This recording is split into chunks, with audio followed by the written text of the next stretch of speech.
Do you know that not all types of meat are good for people living with diabetes? Some meats may appear harmless, but silently raise blood sugar, trigger chronic inflammation, and even impair the body's ability to use insulin. If you regularly eat them every week, you could be unknowingly making blood sugar control much more difficult. Today, together with Dr. William Lee, a leading expert in biomedical science and preventive nutrition, I will share with you essential knowledge that anyone managing diabetes needs to know. With over 25 years of research into how food affects metabolism, Dr. Lee has shown that certain types of meat, when eaten too often or cooked the wrong way, can seriously impact the health of people with diabetes. I understand that daily meals are not easy. You must maintain energy while measuring every gram of starch and every blood sugar index. But the good news is, you can take control when you know how to choose the right foods. In this video, you will learn about 5 types of meat you should limit as soon as possible, along with the scientific reasons behind each recommendation. At the end, I will also introduce a group of plant-based protein foods that you can use as alternatives to maintain nutrition without negatively affecting your blood sugar levels. So, do not skip any part. Just one small change today could be the turning point that helps you stay healthy for many years to come. 1. Fatty beef, marbled steak.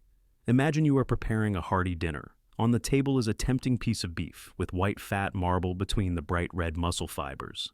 That is marbled steak, a popular cut of beef known for its tenderness, rich flavor, and irresistible appeal. But for people with diabetes, this is one of the riskiest choices. According to Dr. William Lee's analysis, the white marbled fat in this type of beef is not just ordinary fat. It is saturated fat, a type of fat that can increase chronic inflammation in the body and weaken insulin function. When insulin is impaired, glucose cannot be absorbed into the cells properly, leading to prolonged high blood sugar. A study published in the Journal of the American College of Cardiology showed that consuming high amounts of red meat rich in saturated fat is strongly linked to an increased risk of type 2 diabetes and cardiovascular disease. For those already living with diabetes, this can worsen complications such as blood vessel damage, high blood pressure, kidney failure, and stroke. Let us take a look at the nutritional profile. One serving of marbled steak, around 85 grams, or about 3 to 4 thin slices, contains around 300 calories, including up to 24 grams of fat, of which more than 10 grams are saturated fat. Although it contains 0 carbohydrates, the indirect impact on blood sugar is significant due to the inflammation and insulin resistance it triggers. So, what should you do if you love beef? Dr. Lee advises that you do not have to completely remove beef from your diet. Instead, choose leaner cuts like sirloin or tenderloin, which have fewer fat streaks and much lower saturated fat content. Also, limit your serving to about 80 to 100 grams at a time, no more than once or twice per week. Another smart option is to pair lean beef with antioxidant-rich green vegetables like spinach, broccoli, or sprouts. These vegetables help neutralize some of the inflammatory responses in the body and support fat metabolism. The most important thing is to recognize which meats are truly good for your body and which ones need to be limited. When you avoid those fatty, tempting cuts of meat, you are easing the burden on your pancreas, improving insulin sensitivity, and slowing down the progression of diabetes. 2. Fried fish. If you think fish is always a safe choice for people with diabetes, take a moment and think again. Not all fish dishes are healthy, especially when the fish is deep fried in hot oil. Fried fish, whether it is tilapia, basa, or even salmon, once coated in flour and immersed in oil, undergoes a complete nutritional transformation and becomes a dangerous food for blood sugar. According to Dr. William Lee's analysis, deep frying not only increases the calorie content, but also creates trans fats and AGEs, or advanced glycation end products. These are harmful compounds formed when protein or fat reacts with sugar under high heat. When AGEs enter the body, they trigger inflammation, damage pancreatic beta cells, and reduce insulin effectiveness, leading to uncontrolled spikes in blood sugar. In addition, the crispy coating outside fried fish contains large amounts of refined carbohydrates. These digest very quickly, causing a rapid spike in glucose levels after meals. This not only causes fatigue, but also forces the pancreas to work harder to produce enough insulin. A typical serving of fried fish, around 85 grams, can contain more than 200 calories, 15 grams of fat, and nearly 15 grams of starch from the batter. What is concerning is that it is very difficult to accurately estimate the true carbohydrate content, which makes post-meal blood sugar control risky. Not to mention, fried foods from restaurants often contain reused oil and excess salt. So, what should you do if you love eating fish? Dr. William Lee encourages gentler cooking methods that preserve the nutritional value of fish, such as steaming, baking, or making fish soup. If you still crave a crispy texture, try coating the fish with ground oats or flaxseed and baking it in the oven at moderate heat. This method gives you the crunch without the negative effects on blood sugar. Furthermore, prioritize fatty fish rich in omega-3s like salmon, sardines, or mackerel. The unsaturated fats found in these fish have been proven to reduce inflammation, improve insulin sensitivity, and support heart health, which is extremely important for people with diabetes. Avoiding fried fish does not mean giving up culinary pleasure. Just by changing the way you cook, you will find that fish can still be delicious, even healthier, and allow you to manage your blood sugar safely. 3. Deli meats, such as cold cuts, sausages, and ham. Have you ever quickly made a sandwich with a few slices of cold cuts, sausage, or ham? It looks convenient, quick, and rich in protein. However, this is one of the types of meat that people with diabetes need to be especially cautious with. Behind their attractive appearance lie numerous hidden health risks. Dr. William Lee emphasizes that deli meats and processed meats often contain extremely high levels of salt, preservatives, and artificial nitrates. These substances not only affect blood pressure, but also have the potential to disrupt insulin function and increase the risk of insulin resistance over time. One thin slice of ham or sausage can contain up to 300 to 400 milligrams of sodium. If you eat a simple sandwich with 2 or 3 slices of deli meat, the amount of salt you consume could exceed 1/3 of the recommended daily sodium intake. And for people with diabetes, high blood pressure is an extremely dangerous companion that can lead to cardiovascular complications, stroke, or kidney failure. That is not all. Deli meats are also high in saturated fat and chemical additives, which contribute to chronic inflammation, a major concern for those with type 2 diabetes. According to a study published in the journal Diabetes Care, people who frequently consume processed meats have a 19% higher risk of developing type 2 diabetes compared to those who eat little or none. So, what should you do when you need a quick meal? Dr. Lee suggests that instead of using processed meat, you can prepare lean meat at home, such as boiled chicken, grilled fish, or steamed beef tenderloin, and store them in the refrigerator. When needed, simply slice thinly and pair with whole grain bread or salad. This way, you have complete control over the amount of salt and fat, and you do not have to worry about preservatives or harmful additives. Also, choose meat products that are clearly labeled as no nitrates, low sodium, or no artificial additives. This small step can make a big difference in keeping your blood pressure stable and reducing stress on your body's blood sugar regulation system. Remember, smart eating does not mean giving up everything. It means actively choosing better versions for your health. And when you replace deli meat with fresh whole foods, you are giving your body a chance to recover and return to balance. 4. Bacon.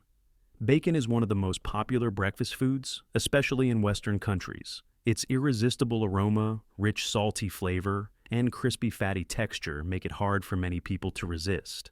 However, for those living with diabetes, this seemingly simple food is actually a dangerous nutritional trap. Dr. William Lee warns that bacon belongs to the group of highly processed meats. It is often cured with salt, sugar, preservatives, and then smoked at high temperatures. This process not only increases the levels of sodium and saturated fat, but also creates harmful compounds called nitrosamines, which are associated with cancer and glucose metabolism disorders. A serving of 3 slices of bacon can contain more than 10 grams of fat, including about 3 grams of saturated fat and around 400 milligrams of sodium.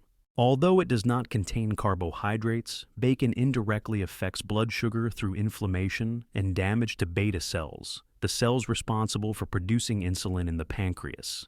Additionally, according to a study published by Healthline and cited by the American Diabetes Association, diets high in processed meats like bacon are clearly linked to an increased risk of type 2 diabetes and cardiovascular disease. Another issue that many people overlook is that bacon is often eaten with high starch and high sugar foods, such as white bread, fruit juice, or fried dishes. The combination of saturated fat, salt, and refined carbohydrates creates a metabolic storm, causing rapid and prolonged spikes in blood sugar. So, what if you love the flavor of bacon?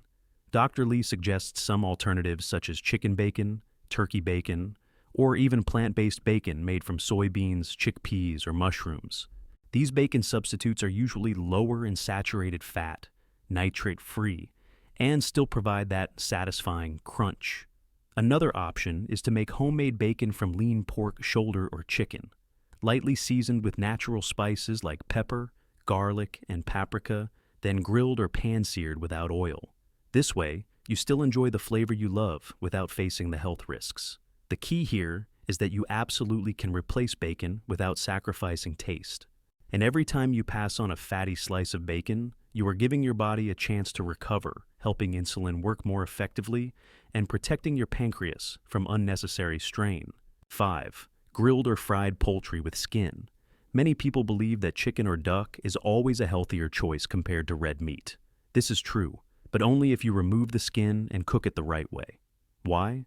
Because that crispy golden skin is actually a concentrated source of saturated fat and a hotspot for harmful compounds formed during high-temperature grilling or frying.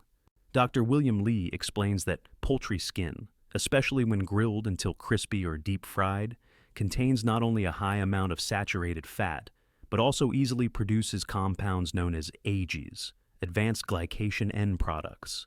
These molecules have been shown to cause inflammation, damage blood vessels, and reduce insulin sensitivity. 3 key factors that contribute to poor blood sugar control in people with diabetes. A 100-gram serving of grilled chicken with skin can contain up to 14 grams of fat, of which 4 grams are saturated fat. In contrast, the same amount of skinless chicken contains only about 3 grams of total fat. This difference alone can significantly impact cholesterol levels, blood pressure, and overall inflammation in the body. Additionally, when poultry is fried at high temperatures or grilled for too long, it tends to form free radicals and toxic compounds, which can damage the pancreas's beta cells and interfere with insulin production. This explains why people with diabetes often experience sudden blood sugar spikes after eating fried chicken, even though the dish contains little to no carbohydrates. One important note is that chicken skin is high in calories but offers little essential nutritional value. If consumed frequently, it not only contributes to weight gain, but also accelerates insulin resistance, one of the main drivers of diabetes progression. So, what is the solution? Dr. Lee recommends removing the poultry skin before cooking. If you want to preserve flavor, try marinating the meat with herbs such as rosemary, garlic, lemon, or ginger before steaming or baking. These spices not only enhance flavor, but also offer anti-inflammatory properties and help support blood sugar metabolism. You should also opt for healthier cooking methods, such as steaming, boiling, oil-free pan-searing, or baking with foil. These techniques help retain the protein while avoiding harmful compounds, and allow you to better control fat and salt intake. Finally, if you enjoy fried chicken or roasted duck, consider them occasional treats rather than regular meals. The important thing is being aware of how each crispy bite affects your pancreas, blood vessels, and your overall blood sugar regulation system. You see, when it comes to managing diabetes, it is not just sugar, rice, or starch that are the culprits. Sometimes the meat we eat every day, even though it is not sweet and contains no carbohydrates, may be quietly weakening the pancreas, triggering inflammation, and promoting insulin resistance. Today, together with Dr. William Lee, we have walked you through 5 types of meat that people with diabetes should be cautious about, from fatty beef and deep-fried fish to deli meats, bacon, and grilled poultry with skin. All of these have one thing in common. They contain high levels of saturated fat, salt, additives, and are often prepared in ways that generate harmful metabolic toxins. However, the good news is this: you do not have to give up everything. You just need to recognize the harmful choices, make small adjustments in selection, preparation, and frequency, and you will open up a new path toward better health. A piece of lean meat, a cooking method with less oil, a plate with green vegetables, all are small actions with big impact. You do not need to do everything at once. Today, simply remembering to remove the chicken skin before cooking or reducing your breakfast sausage portion is already a win. And as you continue to accumulate these small victories every day, you will start to notice more stable blood pressure, improved blood sugar levels, and a lighter spirit. Managing diabetes is not just about monitoring blood sugar numbers. It is about taking care of your entire body, starting with the food you choose, how you cook it, and the way you experience every meal. If you found today's sharing helpful, please click like and subscribe to the channel. That will allow me and Dr. William Lee to continue supporting you on your journey toward a healthier, more proactive, and peaceful life each day. Let me know in the comments, which type of meat from this list are you currently eating? And have you ever tried replacing it with something better? I am always happy to listen to your health journey, wishing you strength and success in managing your blood sugar. And remember, every change begins with the smallest step. See you again in the next video.